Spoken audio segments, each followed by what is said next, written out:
Thank you so much, Linda. I hope you're doing good today. I hope you're having a great afternoon, and I really appreciate you taking the time to meet with me today for the People's Health Alliance North America's YouTube series. I want to get to know you a bit more and find out about your journey with the People's Health Alliance. I know you're based here in the United States out of the Northeast region, but the People's Health Alliance is something that was started off in the UK back in 2022. And it's something that you've been a part of in its evolution from the UK to the US. And I really want to get to know your journey with that and what's going on with the People's Health Alliance now that, we're obviously a part of the People's Health Alliance North America initiative. So please tell me how it's been, how the journey's been for you and your involvement with the People's Health Alliance. Thank you for having me. I'm happy to be here. You're Um, welcome. the People's Health Alliance caught my interest in June of 2022. They had formally launched in April of 2022, and they got some attention through Pam Gregory, who had a very large international following and Yes. featured them on her YouTube channel.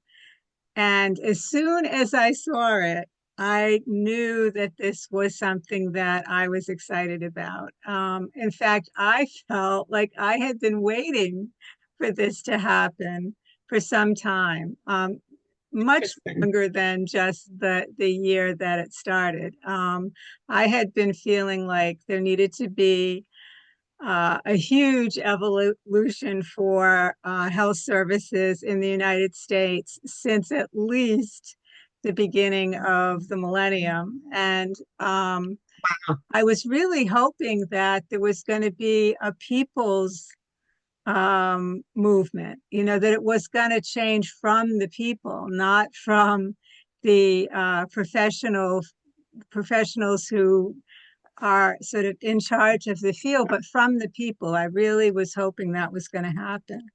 And when they said that that was their intention to form a grassroots alliance of people who wanted to um, have more choice and more power in terms of their health and wellness, I was definitely on board.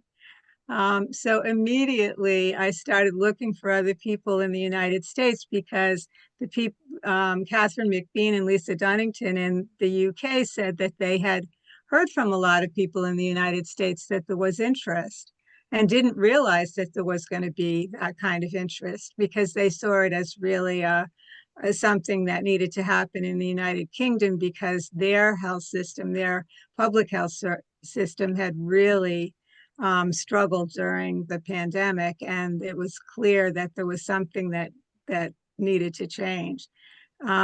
And I didn't realize that that was the case. I was thinking I was focused more on the United States. So as I started to look Truly. around for people here, I it was hard to connect with people. It was hard to figure out what was going on where. And I decided that it would be a good idea for me to start doing Zoom meetings and then just invite people through Telegram, which was the way that they were connecting was through Telegram, to invite them to come to Zoom meetings that I would lead in the United States for anyone who was interested in the People's Health Alliance. And let's talk about how we can be part of this movement. Let's just That's figure it phenomenal. out. Yeah. That's great. And that's actually how we came to connect initially. And it's funny because I found out about the People's Health Alliance from the start from Pam Gregory and her broadcast that she did. So that's funny that that's how you also heard about it. And, when the impetus is there to want to make that change, people will seek it out and will find the information that's necessary. Because if not, we wouldn't be here talking and we would have never connected. So that's great that you really started doing that and took it upon yourself to just, get the ball rolling here in the US and create a group, whether it be small or large, to get the word out and also get people connected, because that's what's most important when you're trying to have a change like this from the grassroots, that really only happens when the people are involved. When the establishment, the professionals are the ones in charge, there's a lot of red tape that's involved. And 9 times out of 10, unfortunately, the real purpose and goal of organizations like this does get muddied up and things don't happen like they should happen. Mhm. Yeah, I totally agree with that. And um, I think that we were trying to find a way to connect with people all over the country. Did find daunting. In the beginning, I said, well, I'll organize in New England because that's where I am. So I'll organize a hub for the People's Health Alliance in New England because that feels manageable to me. But I pretty quickly realized that that wasn't the way it was going to go, that it was going to be connecting with people all over the United States, coming from a lot of different perspectives, but all having the same goal, which is we need to do something about giving people back the power for their own health and wellness and help people understand that they have so many more choices than they may think they do. Yep. It's so true. And was that something that you found that you needed to do as far as expanding outside of your geographic area because of just the opportunities that it afforded people, or was it just because there was such an interest from people from all over the country? Because in some senses, I'm sure that would pose challenges because of time differences, a variety of different people's schedules. So coordination would be challenging too. But was it something like that?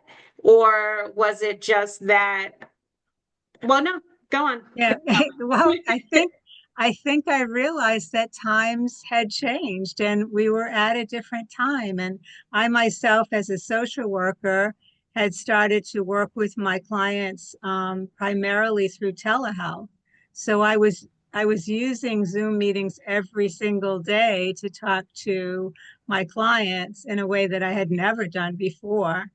And as I started to realized that I could connect with people all over the country and that they were interested in doing that. And that, as you said, we creating a community was paramount in the beginning, that it was really important that we create a community. And the community wasn't going to be, as I was thinking in my limited way of thinking about it, just New England. I was thinking of people I could drive to see. But I realized that the community was going to be much bigger than that. And because the people in the UK, Lisa and Catherine in the UK, continue to have Zoom meetings for international, anyone internationally who was interested in the People's Alliance, I realized that the community was even bigger than the United States. So it was a life-changing experience, honestly. It's amazing. It must really be a rewarding thing at the end of it all because, when you personally want to see a change in a system that you're personally and professionally involved in, that's one thing. But when you see the desire to have a change occur as a whole throughout almost all of the world, from our experience now and where we've seen that the People's Health Alliance has touched and has the potential to touch. Hmm. So, I just can't fathom what it is for you and what that feels like, because it's really impactful when there's so many people behind a movement and really pushing for it to be the wave of the future. Yeah, as I said, in my narrow perspective, I was really focused on um, feeling strongly that we needed to change things in the United States as a provider, as a practitioner, as a consumer, as a healer. I felt very strongly about that, but I didn't know I was going to be talking to people in New Zealand and Australia and Portugal and the United Kingdom and South America, I mean, South Africa. I just, it didn't occur to me that that was going to be the case. So yeah, it was life changing to realize that, wow, this planet, this globe is a lot more consistent in some ways than I thought it was. Yes. Absolutely, because we are all one in some senses of it all, despite what you believe. And at the end of the day, it's like that monkey brain effect. Like once it starts going somewhere, it'll pick up through the consciousness and keep on going, and the ball is rolling, and it takes us where we're at now with things. So what is it that you're currently doing with the People's Health Alliance? What is your current involvement with the North America and with the UK group? Because I understand you're doing some work with the UK group as well, with some of the things that you're personally interested in, like youth mental health awareness. So I'm on the core team for the North American branch of the People's Health Alliance. And we've shifted a little bit. In the past, we were known as the People's Health Alliance of the United States, or USA. Now we're the People's Health Alliance of North America. And I have some contacts in Canada, and we're working on inviting people from Mexico to be involved as well, because we really want to see it as a grassroots effort that can reach all of North America, not just the United States. So that's just begun in 2025, where we're really trying to shift that focus a little bit. And then Great. the United Kingdom, the People's Health Alliance in the United Kingdom, decided that they were going to allow people from all over the world to join interest groups that would be run or spearheaded by people in the UK. And one of the groups that had been that they'd been working on for at least a year or two was youth wellness, and specifically youth mental health, but really youth wellness to help young people get on board with the movement that we as adults see, to shift the way that we think about wellness, to shift the way that we teach our children about wellness, to shift the way that parents think about what is mental health for a child, because as someone who has been involved in children's mental health for 35 years, I think we lost track. I feel very strongly about that, I feel that we were doing a better job of moving forward in children's mental health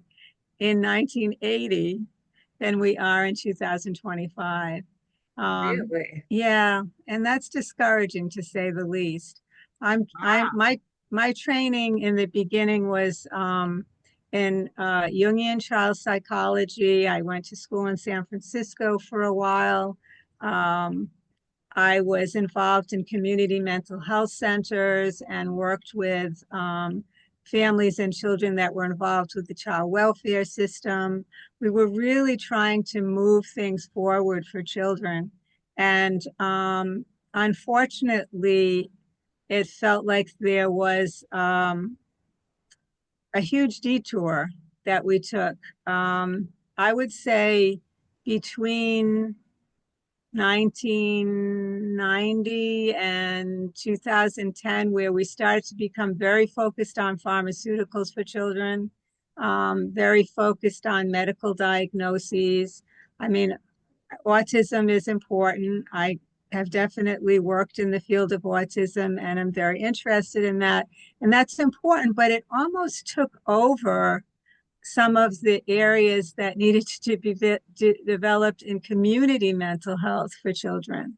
So, and then we had a movement where children started not going outside as much and parents not feeling safe, allowing their children to be outside in nature. And that this, I think, unfortunately, we gave parents and children the wrong idea in terms of what is health and wellness for children. It's not just medical diagnoses, going to a doctor or a psychiatrist and finding out a diagnosis and figuring out if there's neurological problems. All of these things are important. I'm not saying they're not. They're all important. But children need to have a sense of wonder.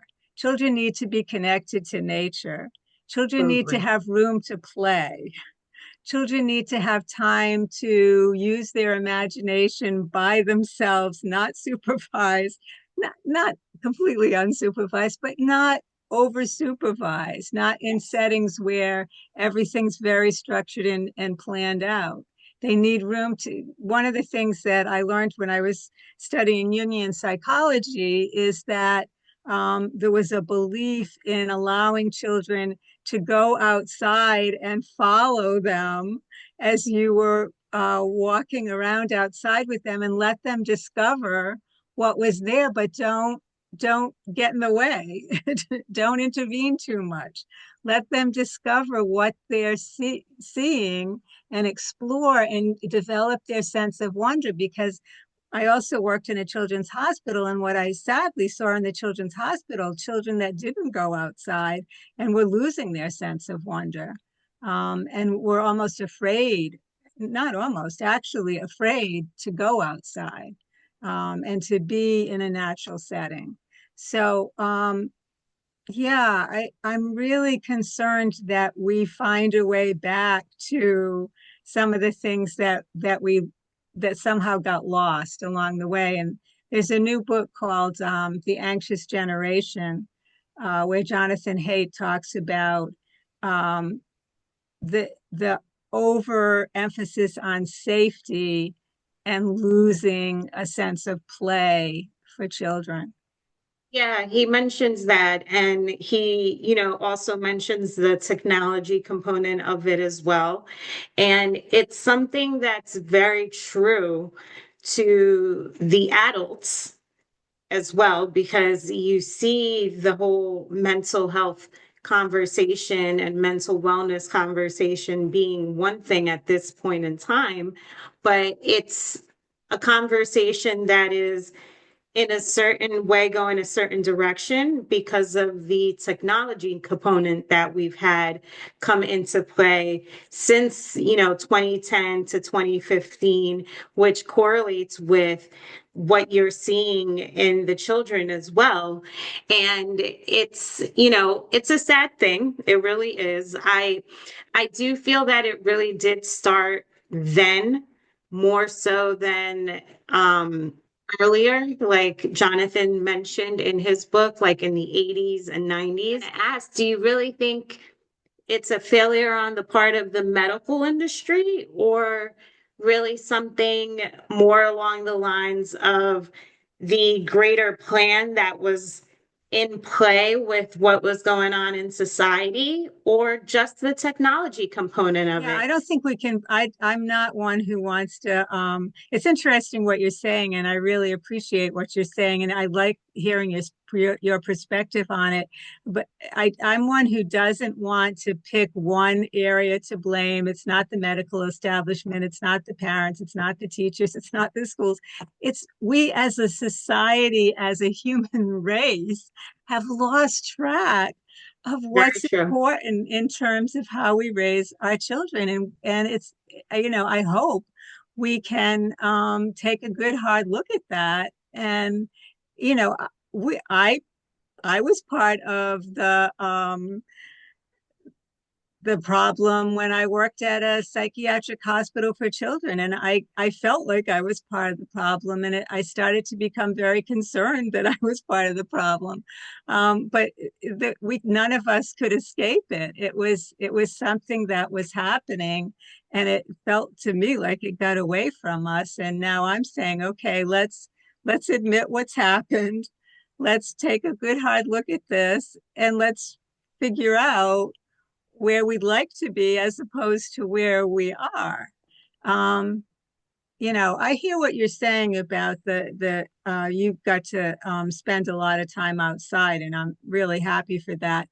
But honestly, I saw people who didn't get to spend time outside even while you were growing up. There were little factions of that were already starting to happen. It didn't become as global as it is now until later on, but It's unfortunate. It's sad. it is sad. It Now, is. with your involvement in that group that's focused on the youth wellness, do you see that what we're speaking about now has really been a factor internationally? And is it something that has had as much of an impact as it's had here in the US, in your opinion? Yes, at least in Wow. Europe, at least in Europe, and probably in most of the first world countries, New Zealand and Australia, um, Canada. Yes, and again, I didn't really fully appreciate that until I got involved with the People's Health Alliance. So there's a couple of members of our group in the United Kingdom who have already taken the initiative to do something that I find very progressive and very hopeful. Um, yeah, there's a woman named Claire who started something called Free Young Minds, and she's in Portugal, and she's managed to convince the school department in Portugal to allow her to go into the school department and use wellness techniques that aren't usually part of the school curriculum, specifically with preteens, so what we would call middle school children. So she's Some of those using techniques. so she's using like mild mindfulness, visualization, mild hypnotic work, teaching them how to control their emotional regulation through using energy psychology and tapping and um, finding ways to help themselves not feel so anxious and depressed, because one of the things that Jonathan Haidt says in his book is that there's good research showing now that the more time you spend on social media, and it tends to become more likely that middle school children will be spending time on social media, the more you suffer from depression and anxiety, and that girls are even more vulnerable than boys because girls are more socially tuned in, and so when they feel that they're not fitting in socially, or they feel like they're being told that they're not okay, Yeah. physically, emotionally, socially, they take it harder. Boys usually are able to deflect it a little bit, although boys have gotten into things like the sex industry, which isn't, I don't think, very helpful for their relationships with each other or with anyone they might want to date. So, both genders have definitely been impacted, but what some of the research shows is that girls are particularly vulnerable to anxiety and depression, the more social media contact that they have. Wow. That's a big deal. And it's, It's an epidemic. It really is. If we thought it was a problem beforehand when technology and social media wasn't such a factor, forget about it now because they are getting exposed to it at those ages and sometimes even younger because of siblings, and lack of proper after school care or home care to begin with. Because everybody's constantly on their phones. So one way or another, they get to it. Hmm. Right. Man, that's sad. So are any of those initiatives that are being worked on in the UK group going to be brought here to the North America group? Do you have any plans for that? Yeah, hopefully they've already started to make sure that the information and the model is available through the website in the at the PHA in the UK. So you could go on the website for the PHA in the UK and look at what that team is working on. And one of the Great. things that would come up are the models for what has already been done in this case in Portugal. There's another group called Over to the Youth, which is working with 18 to 25-year-olds in a quite a different way, where it's working more on mentoring so that people 18 to 25 feel like they have a connection to people older than them that they see as mentors who can help them to sort of find their way in terms of where they want to go with their lives. And to help each other as well, and forming a really strong community online. Um, and there's actually some people that I've contacted in my area too.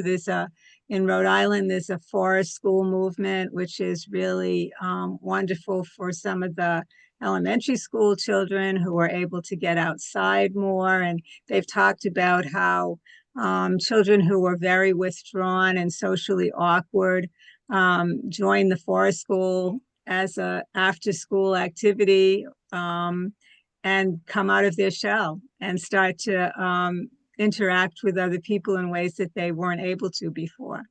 And then I have another friend who's working on coming from a more holistic, sort of somewhat play therapy, art therapy kind of modalities, using drawing and using making fairy houses, and just working with children in a way to tune into themselves physically, but also spiritually. Um, Yeah. so yeah, I'm very encouraged by what I see happening. And this is part of what my mission is with the People's Health Alliance, is to make sure that the word gets out, to give these people a platform. They can join our directory. They can come on some of our videos and tell us what they're doing and share this and let the world know. This is really exciting. And It is. unfortunately, it's unlikely to be on mainstream media. So we're a place where people can find out about things that they might not find out about in other ways. It's a great resource. And, mainstream media, as good as it can be, is not where we want to be because it doesn't fit our model. It doesn't fit who we are.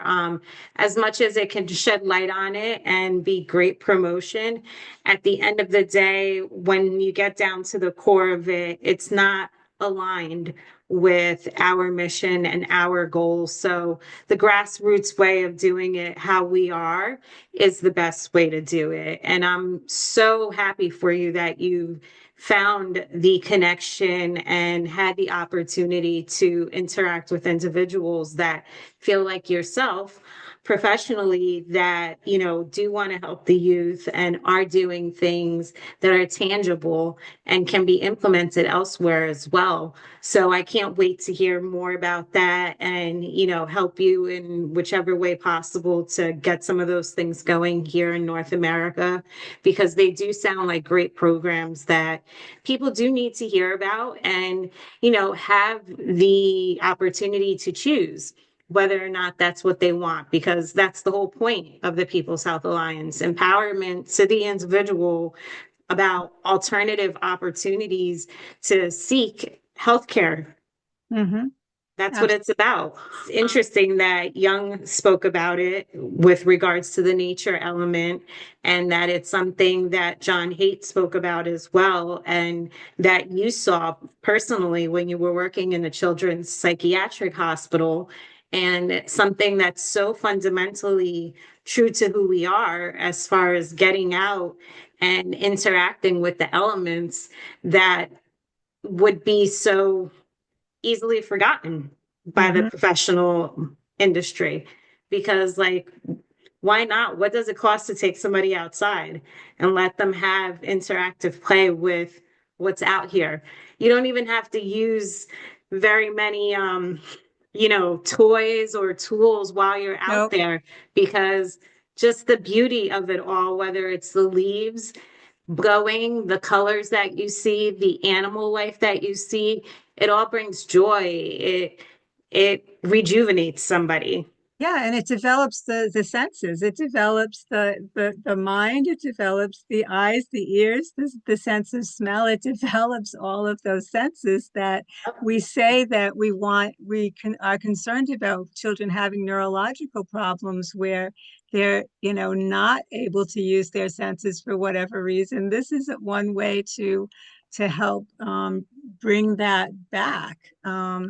So I have a story. I'll finish with this story. I was working at the Children's Psychiatric Hospital with a young man who was preteen and who had come from a very troubled background, which I won't get into, and had really serious behavioral issues that were making life pretty hard for him and the people around him.